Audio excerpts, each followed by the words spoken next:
From WUB News, you're listening to The Outlet, where campus meets community. I'm Grace Warner. And I'm Abby Grisey.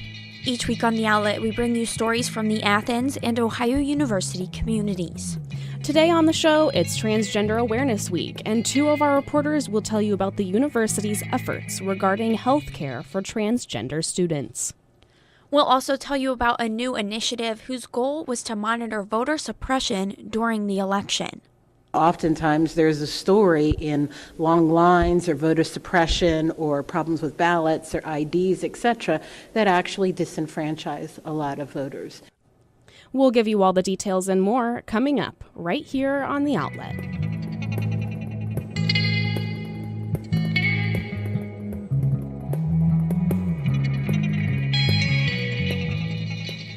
Ohio University was involved in a national effort to monitor and reduce voter suppression as it happened on Election Day. Telling you how student volunteers and the university went about it is Connor Curick. It's November 8th, Election Day, and for once, Chipotle doesn't have the longest line in Athens County. Over 50 students and residents are lined up outside the local Board of Elections, and over 200 are lined up throughout the fourth floor of Baker Center, all the way onto the sidewalk outside. For such a large group, it's unusually quiet. It's about to rain, but that's not stopping voters from casting their ballots. But in other cases, people aren't voting. Some voters go to the polls and then end up leaving without ever casting a ballot because of issues like long lines. To find solutions, Election Land is using a team of college students to monitor voting issues from their laptop screens in OU's Scripps Hall. They're using social media to discover, analyze, and verify places where voters are having problems. Scripps Associate Professor Dr. Michelle Ferrier is directing the effort. So typically when we're monitoring elections, we're monitoring it to find out what the result is.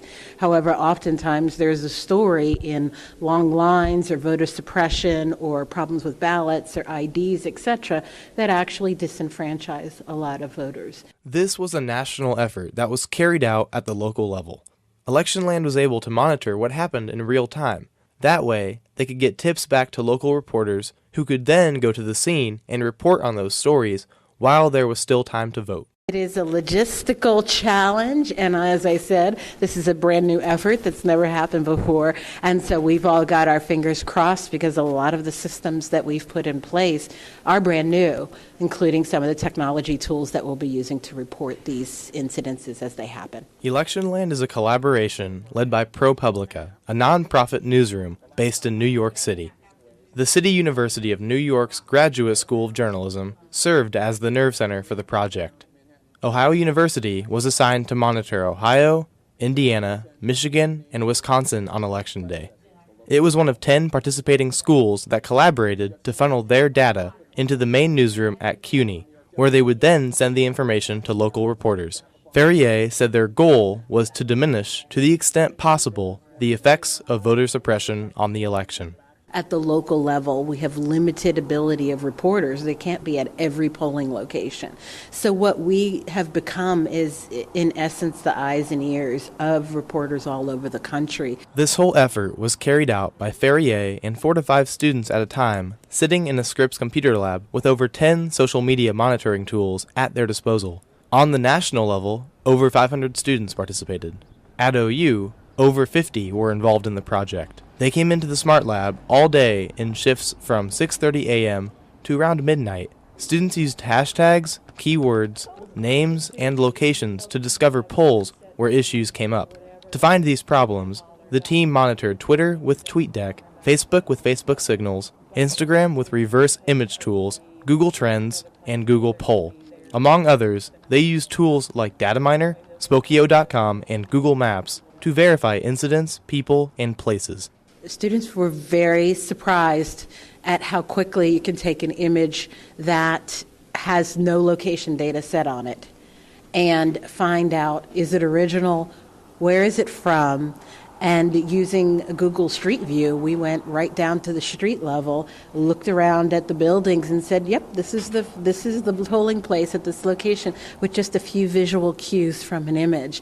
And that really startled the students into really thinking deeply about what goes up on the web and how people with just a few clicks can find out a lot of information about you, your identity, as well as the information that you post online. So, in other words, pictures you post on places like Instagram and Twitter hold a lot more information than you might think. Member of the Electionland team, senior journalism student Austin LaFonte was surprised by that. He was one of few upperclassmen among a majority of freshmen.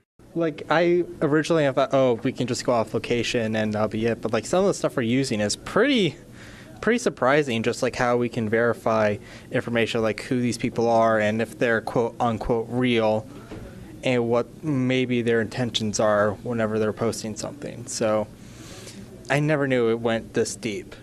Our democratic process isn't perfect, so it is understandable that citizens would face issues voting. But teams like Electionland strive to solve those problems and to improve our system. They ensure that all willing voices are given the chance to speak, and that the eyes and ears of reporters remain strong and secure. For The Outlet, I'm Connor Keurig. Okay. That way they'll be, or the post, that way people can eat it up.